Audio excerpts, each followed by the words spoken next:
Kisah hikmah Islami. Kisah seorang tidak bisa baca Quran, tapi kuburnya bercahaya. Kisah seorang tidak bisa baca Quran, tapi kuburnya bercahaya. Ternyata ini alasannya. Kisah seorang yang tidak bisa baca Quran, tapi kuburnya bercahaya. Ternyata ini alasannya. Sebuah kisah diceritakan bahwa seorang lelaki melewati sebuah kawasan perkuburan di suatu malam yang kelam dan sunyi. Tiba-tiba dia terpandang suatu cahaya yang terang benderang muncul dari sebuah kubur, dan terus menjulang ke langit. Terpegun dan kaku melihat kejadian itu.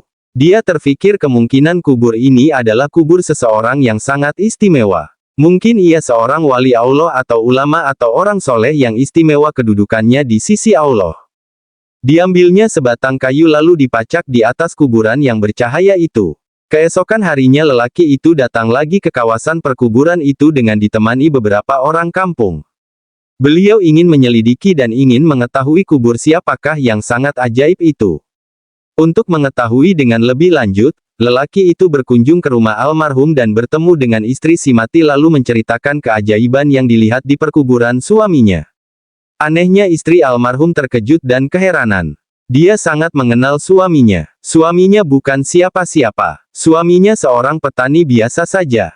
Bukan seorang alim, bukan seorang ahli ibadah, bukan seorang soleh, apalagi bukan seorang imam, bukan seorang muazin, bukan guru Al-Quran.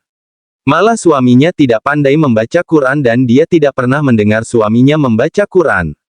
Akhirnya lelaki itu bertanya apakah perkara-perkara aneh yang almarhum selalu lakukan dalam kehidupan sehari-harinya.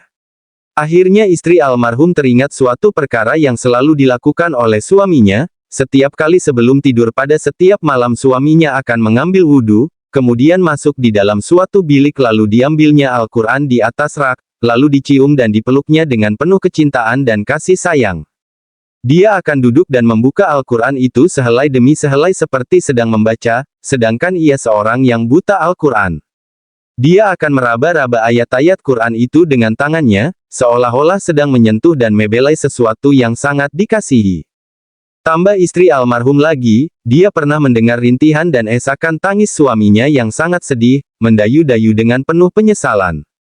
Tuhanku, ampunkanlah aku karena aku tidak mampu membaca kalimah-kalimahmu ini.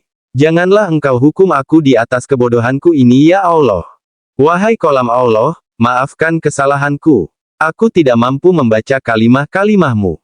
Aku tidak dapat bersahabat denganmu. Aku tidak dapat memahamimu.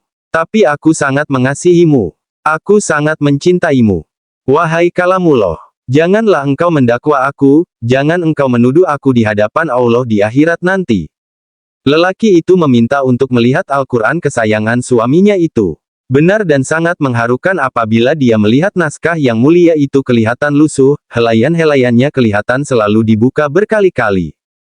Dan ada bekas-bekas air mata di kertasnya, tanda seseorang sering menangis berjurai air matanya tatkala membuka lembaran yang maha suci ini.